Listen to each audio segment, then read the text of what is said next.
Praise the Lord. நீதிமொழிகள் 17ஆம் அதிகாரம். சண்டையோடு கூடிய வீடு நிறைந்த கொழுமையான பதார்த்தங்களை பார்க்கிலும் அமெரிக்கையோடு சாப்பிடும் வெறும் துணிக்கையே நலம். புத்தியுள்ள வேலைக்காரன் இலச்சை உண்டாக்குகிற புத்திரனை ஆண்டு சகோதரருக்குள்ள சுதந்திரத்தில் பங்கடைவான். வெள்ளியை குகையும் பொன்னை புடமும் சோதிக்கும், இருதயங்களை சோதிக்கிறவரோ கர்த்தர். துஷ்டன் அக்கிரம உதடுகள் சொல்வதை உற்று கேட்கிறான், பொய்யன் கேடுள்ள நாவுக்கு செவி கொடுக்கிறான். ஏழையை பரியாசம் பண்ணுகிறவன் அவனை உண்டாக்கினவரை நிந்திக்கிறான். ஆபத்தை குறித்து கழிக்கிறவன் தண்டனைக்கு தப்பான். பிள்ளைகளின் பிள்ளைகள் முதியோருக்கு கிரீடம். பிள்ளைகளின் மேன்மை அவர்கள் பிதாக்களே. மேன்மையானவைகளை பேசும் உதடு மூடனுக்கு தகாது. பொய் பேசும் உதடு பிரபுவுக்கு எவ்வளவேனும் தகாது. பரிதானம் வாங்குகிறவர்களின் பார்வைக்கு அது இரத்தினம் போலிருக்கும்.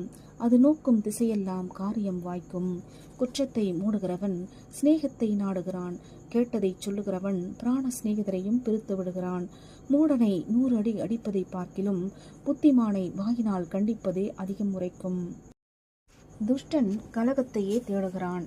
குரூர தூதன் அவனுக்கு விரோதமாக அனுப்பப்படுவான். தன் மதிகேட்டில் தெரியும் மதியீனனுக்கு எதிர்ப்படுவதை பார்க்கிலும் குட்டைகளை பறிகொடுத்த கரடிக்கு எதிர்ப்படுவது வாசி.